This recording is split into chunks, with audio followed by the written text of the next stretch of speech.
James പറയുന്നു മനുഷ്യന് ആരും നാവിനെ അടക്കാൻ കഴിയില്ലെന്ന്. അതെ, മനുഷ്യൻ മൃഗങ്ങളെ, പക്ഷികളെ, ഇഴജന്തുക്കളെയും സമുദ്രജീവികളെയും അടക്കുന്നു. അതുപോലെ തന്നെ നമ്മുടെ സ്വന്തം ശ്രമങ്ങൾ കൊണ്ട് നാവിനെ അടയ്ക്കുന്നത് വളരെ ബുദ്ധിമുട്ടാണ്. എന്തുകൊണ്ടാണ് നമ്മുടെ നാവ് അടക്കാൻ വിസമ്മതിക്കുന്നത്? ദൈനംദിന ധ്യാനം. പക്ഷേ മനുഷ്യനാരും നാവിനെ അടക്കാൻ കഴിയില്ല. അത് നിയന്ത്രിക്കാനാവാത്ത ദുഷ്ടതയാണ്, മരണകരമായ വിഷം നിറഞ്ഞത്. ജെയിംസ് 3:8. ഇവിടെ മനുഷ്യനാരും നാവിനെ അടക്കാൻ കഴിയില്ലെന്ന് അദ്ദേഹം പറയുന്നു. അത് മനുഷ്യൻ മൃഗങ്ങളെ, പക്ഷികളെ, ഇഴജന്തുക്കളെയും സമുദ്രജീവികളെയും അടക്കുന്നു. അതുപോലെ തന്നെ നമ്മുടെ സ്വന്തം ശ്രമങ്ങൾ കൊണ്ട് നാവിനെ അടയ്ക്കുന്നത് വളരെ ബുദ്ധിമുട്ടാണ്. എന്തുകൊണ്ടാണ് നമ്മുടെ നാവ് അടയ്ക്കാൻ വിസമ്മതിച്ചത്? കാരണം നമ്മുടെ ഹൃദയത്തിൽ മറ്റുള്ളവരോടുള്ള കയ്പ്, അസൂയ, അഭിമാനം, വഞ്ചന, അസഹിഷ്ണുത തുടങ്ങിയ സ്വഭാവങ്ങൾ നാം സൂക്ഷിക്കുന്നു. ഇവയാണ് നാവിലൂടെ മറ്റുള്ളവരോടുള്ള കോപം, പരിഹാസം, അഭിമാനം, അസൂയ എന്നിവയുള്ള വാക്കുകളായി പൊട്ടിപ്പുറപ്പെടുന്നത്.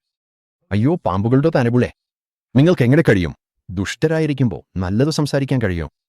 ഹൃദയത്തിന്റെ സമൃദ്ധിയിൽ നിന്നാണ് വായി സംസാരിക്കുന്നത്. മത്തായി 12:34. നല്ല മനുഷ്യൻ തന്റെ ഹൃദയത്തിലെ നല്ല നിധിയിൽ നിന്ന് നല്ലതും, ദുഷ്ടൻ തന്റെ ഹൃദയത്തിലെ ദുഷ്ടനിധിയിൽ നിന്ന് ദുഷ്ടതയും പുറപ്പെടുവിക്കുന്നു. ഹൃദയത്തിന്റെ സമൃദ്ധിയിൽ നിന്നാണ് അവന്റെ വായി സംസാരിക്കുന്നത്. ലൂക്ക 6:45. അതിനാൽ യാക്കോബ് പറയുന്നു, നാവ് മരണകരമായ വിഷം നിറഞ്ഞതാണ് എന്ന്. ദാവീദും അതേ കാര്യമാണത്. അവരവരുടെ നാവുകൾ പാമ്പുപോലെ മൂർച്ചപ്പെടുത്തി. വിഷപ്പാമ്പിന്റെ വിഷം അവരുടെ അധരങ്ങൾക്ക് അടിയിലാണ്. സങ്കീർത്തനം 140 3 ദാവീദ് നാവിനെ ഒരു പാമ്പിനോട് ഉടവയ്ക്കുന്നത്. ഒരു പാമ്പിന്റെ വായ് കിട്ടിയില്ലെങ്കിൽ, അതായത് അതിന്റെ വിഷം നീക്കം ചെയ്തില്ലെങ്കിൽ, അതിന്റെ വിഷം ഒരു മനുഷ്യനെ കൊല്ലും. മന്ത്രവാദമില്ലാതെ പാമ്പ് കടിക്കും. അതുപോലെ അധികം സംസാരിക്കുന്നവരും അതിൽ ഭേദമില്ല. പ്രസംഗി 10:11. അങ്ങനെയാണെങ്കിൽ അവരുടെ നാവ് നിയന്ത്രിക്കാത്തവർ പാമ്പ് പോലെ വിഷമുള്ളവരാണ്. അവരുടെ തൊണ്ട ഒരു തുറന്ന ശവക്കുഴിയേറെ. അവരുടെ നാവ് കൊണ്ട് അവർ വഞ്ചന പിലൂച്ചു. അവരുടെ അധരങ്ങൾക്കടിയിൽ അസ്പിന്റെ വിഷമങ്ക. ദുഃഖിതമായ മുഖം. റോമർ 3:13. കത്തിയാൽ മുറിക്കപ്പെട്ടാൽ മുറിവ് സുഖപ്പെടും. പക്ഷേ വിഷം രക്തത്തിൽ കലർന്ന് ശരീരമാകെ പടർന്ന് മരണത്തിന് കാരണമാകാൻ കഴിയും. തെറ്റായ വാക്കുകൾ ഒരാളെ ശരീരപരമായി ആക്രമിക്കില്ലെങ്കിലും അവ ഒരു സഭയെയും കുടുംബത്തെയും ബന്ധത്തെയും അകത്തുനിന്ന് തകർക്കാനും നശിപ്പിക്കാനും ശേഷിയുള്ളവയാണ്.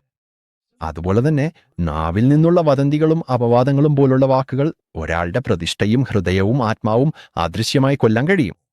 നമ്മുടെ നാവ് ഒരാളുടെ നല്ല പേരിനെ നശിപ്പിക്കുന്ന മാരകമായ വിഷമാണ് അവർ ജീവിച്ചിരിക്കുമ്പോൾ. അതിനാൽ നാവ് നമ്മുടെ ശരീരത്തിലെ പ്രവർത്തനരഹിതമായ ഒരു അവയവം മാത്രമല്ല, അത് മരണത്തെ കൊണ്ടുപോകുന്ന ലളിതമാണ്.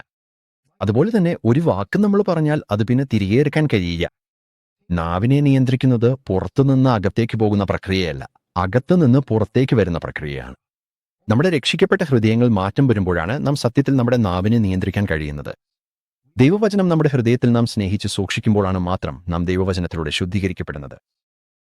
നിങ്ങളുടെ വായിൽ നിന്ന് ദുഷ്ടമായ വാക്കുകളൊന്നും പുറത്തു വരരുത്.